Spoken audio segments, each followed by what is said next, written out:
amanya n'eddoboozi nze esi love therapy wano ku Atop with esi tuli mu love Ekibiitu Kyo'Mukwano. Ate olunaku olwaleero nina omugenyi waffe Mr. Abeid Saidi, businessman, muzadde ate ngera mufungo. Agenda kubatwala mu nsonga ezo is a relationship. Omanyi abantu mmwe mudde mugaba nange twagala abantu abatubulira ebyomukwano nga babitegeera. Kakati nno baleetedde kakensa gwe mpitanga kakensa nga manyi ebintu by'omukwano. Olunaku olwaleero tugenda social media last week twabadde mu Valentine. Twalabye abantu ababadde mu omwami mu yagezezzaako kugenda okulaba nti proposingira omukyala we girlfriend gwabadde aludde naye ebbanga naye tibyabadde birungi. Yamugambye toddanga muno okumumanyira nze sinatuuka kufumbirwa toddanga muno byogerako. Ate awo nga tumaliriza tujja kwogera ku nsonga za matwako buwe ku magezi bevumanga abafumbo lwaki naye katusokere ku nsonga eno ng'ekibuuzo kyange kigenda kuba ngenda mubuuza nti Mr. Abeid gwolowooza omusajja okuproposingira omukyala kyanditutte kaddi kenkana katya kyanditutte biki omusajja okutuuka baleme kuswaza nga banga abasajja babaswaza siwe kiri actually nsanyuse nnyo okubeerako ateera nakutwala omukisa guno okulamusa ku batulaba mwebale nnyo okubeera ku Top esi ndowooza mwebale nnyo abasubscribing nga mwebale nnyo abacommenti nga mwebale nnyo. By the way, we thank you so much for your good comments. Tuziraba bulungi nnyo mwebale nnyo mwebalire ddala ate mwongeremu amaanyi naawe abadde tannaba kusubscribinga when you're there subscribe tusobole okuba nga tugenda maaso. Actually njagala okutwala omukisa guno okubuuza ku bantu baffe mwena our TikTok family, how are you doing there? Jebaliko aba business partners bannange, how are you doing? Kansubire nti muli bulungi. Mwanyinaze omungambye nti omuntu ayandibadde kimutwalira kiseera ky'okuproposinga. Wakalabye kabiri nakalayo bulungi nga bamuwa ebirabo tiyasose nakufaayo nnyo producer ajja kukabawa abatakalabye naye wano nga bamuwa ebirabo tiyasose nakufaayo nnyo yasanyuse naye oli olwajjeeyo obanga ogamba owaayo onanfumbirwa yes kubanga kati bikyuse nnyo kati byebizze people propose ate binyumira nze kati nabyadadanga omuntu ono yatusuubisiza. Actually, tine ensonga gyensiiba ngamba abantu bulijjo betubeera ku talk shows nga zino mostly obojjukidde ku talk show gye twasooka okukola twokinyuma nnyo omuntu n'abeera ne mukwano naye ebiseera ebisinga abaana abawala oba abalenzi oba regime gye tuliko ennaku zino omuntu agenda mu relationship because of something tegedde bulungi omuntu agenda mu relationship ng'alinga ali mu ngeri y'okubaza obanga yeggamye enkuba kyobolaba ennaku zino embeera ekyuse nnyo.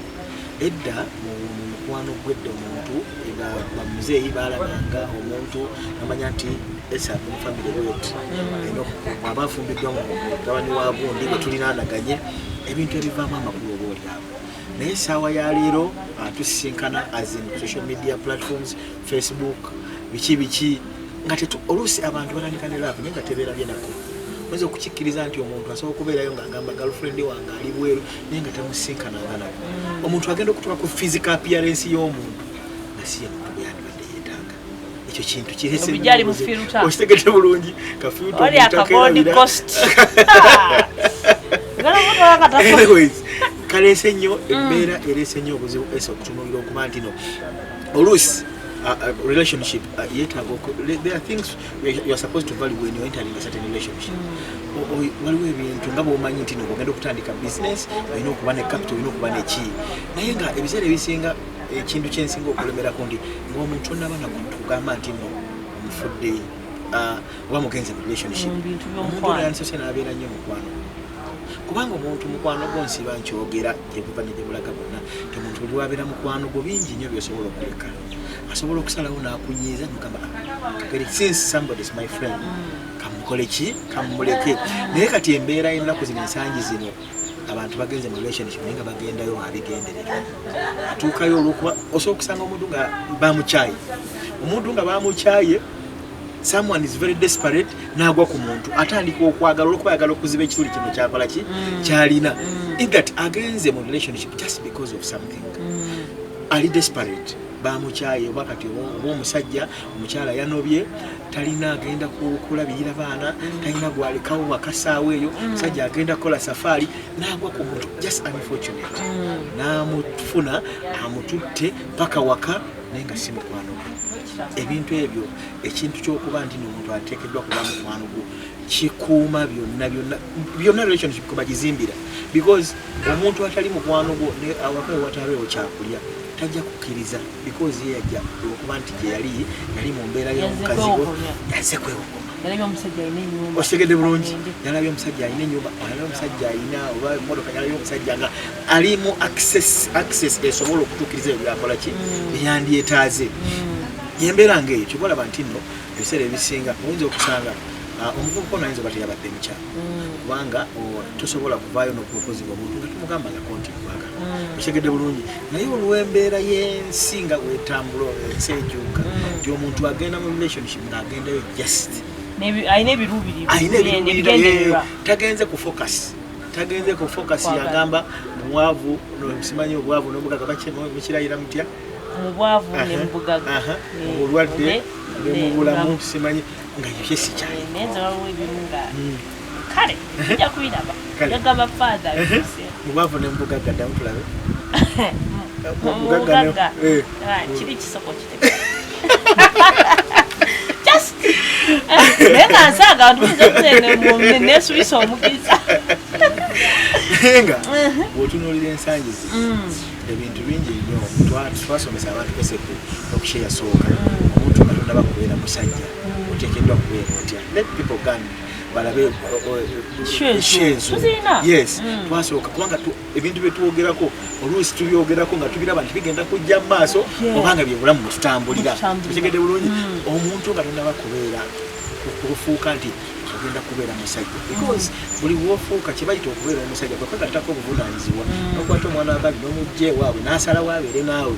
jjukira mbazadde be gy'omugje abadde nga abisobola okulya kuba tosobola kuŋŋamba nti ebbanga ly'oba ogenda okumulabira lisinga liba mulabiridde waka naye lyebadde ebeerayo byonna nga bibeerayo bulungi naye nze ewuwo just because ayingidde mu mukwano naawe naye ensobi gye tukole yeemu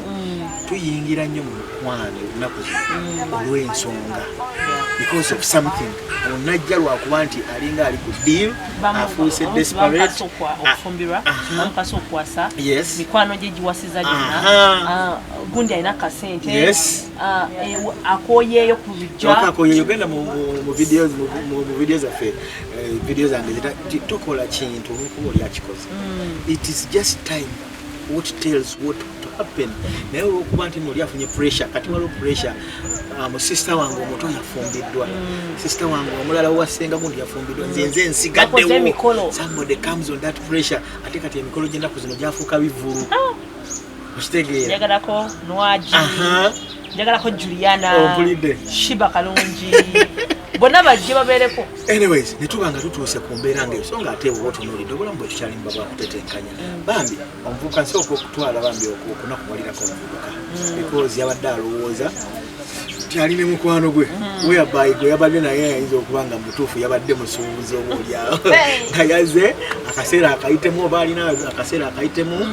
amale yanga ajja kweyongerayo kkiriza obagaana naye nga all in all embeera yonna kyensaba banyinaze baganda bange don't waste someone's time bwoba olabanga omuntu tomwagala because omuntu okwewaayo ese okubeera n'omuntu gw'oli naye oba olina bingi by'omulesa yeewaayo nasacrificing abalala bangi indati abamu bandibadde balungi gyali oba omuwonya ababi abandi badde bajja ku saidi ye ate n'omulesa abalungi abandi badde bagenda ku saidi ye buli omu kwegamba olina kyofiirwa singa oba osazeewo okubeera n'omuntu gw'oli naye n'omuntu gw'oli naye omusajja olina kyomufiiriza kubanga yandibadde afuna omuntu omulungi ng'ali developmental omanye okumuwa ideas kubanga buli muntu nze kyenkakasa kiri kimu mu nsi muno buli musajja alina mukyala we buli musajja alina mukyala we inga tisigamba ndino naye alina oyo ateekeddwa okumwagala naye ensangi zino olwokuba nti ebintu byajjamu nnyo social media pressure ebisigadde circumstances nyingi ezajjawo tutuuse ku mbeera okuba nti omuntu agenda okufumbirwa omuntu oba omuntu ayengaginga omuntu oba omuntu ayingira mu relationship n'omuntu just ng'alina kaddiru kasamba oba ng'alina akadde kayisaawo ali depressed ayinamu obuzibuzi mu ngeri emu oba endala ayagala kulumya bayaaye ayagala kwegatta ku baganda be abafumbiddwa kyekisinza okuba nga kyonoona embeera naye nga kyenjagala omanye kiri kimu mukwano gwange kyensekako essira nti omuntu ono mukwano gwo abadde mukwano gwo bw'asalawo n'abeera mukwano gwo buli kimu ajja kikumiikiriza ate era buli kibaawo kyonna kyogamba nti nno kati tusebe abantu abatabeera mu nakasente abaavu tetufunenga ku bakyala amujja kulindako paka nafuna era kulindako paka nafuna sente singa Katonda akikuuma obulamu ne bugendera awo tubiveeko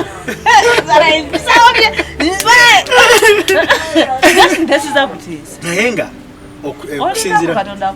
okusinziira ku mbeera bambi ey'omuwala gye yalaze omuvubuka bambi yabadde social down he was very disappointed omuwala yamulagidde ddala nti ekituufu amazima yeggo byoliko nze sibikola ki naye senga bibadde bino byakulyako buli awendi naye ebiri gy'olaga sijja kusobola naye nga lwaki ddala ogenda mu bulamu bwa muno ng'ogenze kweyo process kubanga kyenjagala osooka omanye kiri kimu bwe tomanyi muntu oyo gwosazeewo okugenda mu mbeera naye eyo ngeri kigyakwagadde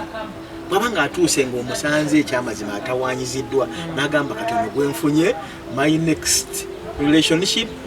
abantu balina okuŋŋaana bwe batakuŋŋaana ku mukolo gwa mbaga balina kuŋŋaana nga twesi ng'oli awulira waatuuse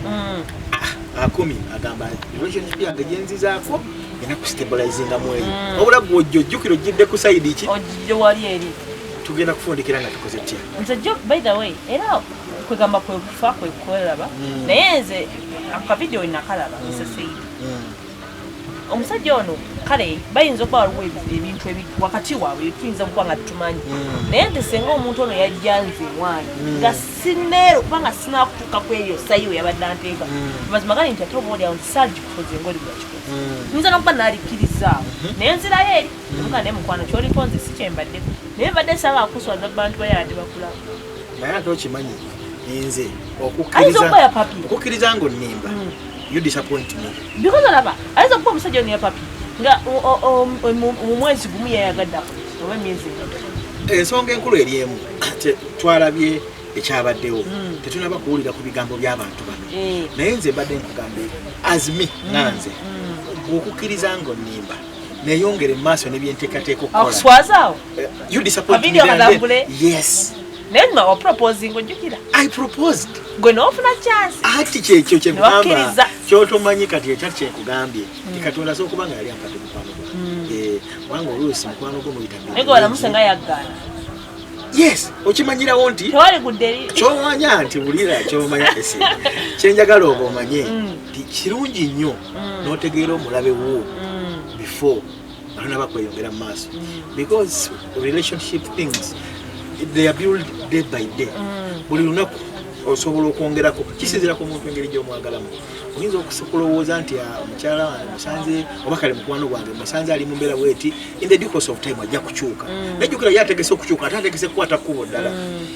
ekisinga obukulu kyensinga okurekomendinga toyonona budde bwa muntu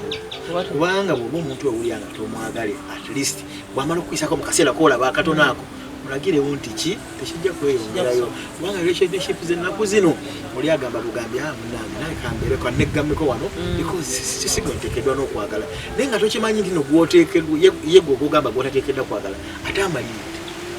ate gwe gwonoonya tojja mu kitegedde bulungi bongo oyinza okuvaawo notafunaina muntu agamba waayo yes because kati even n'abantu abandi badde bayinza okugenda in for that beeraliikirivu can I propose her even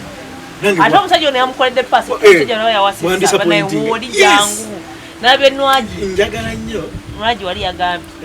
nange kyeyakoze si kibi watusuubisizza abasajja bajja kutya nze banswazi basaba munswazi omuntu eyali proposing dde ng'atya omumuswazi kyenkugamba nti naye nze ng'omu kati kyenkugamba kyogamba nti omuvubuka ono era teyategedde nti omuwala oyo tamwagala yakitegedde in that bambi asobola okuba nga abadde alina byapanga nga byonna byabuilding agamba ngenda kubeera ne girlfriend wange ono ava kuleva ya girlfriend tugende propose tutuuke kuya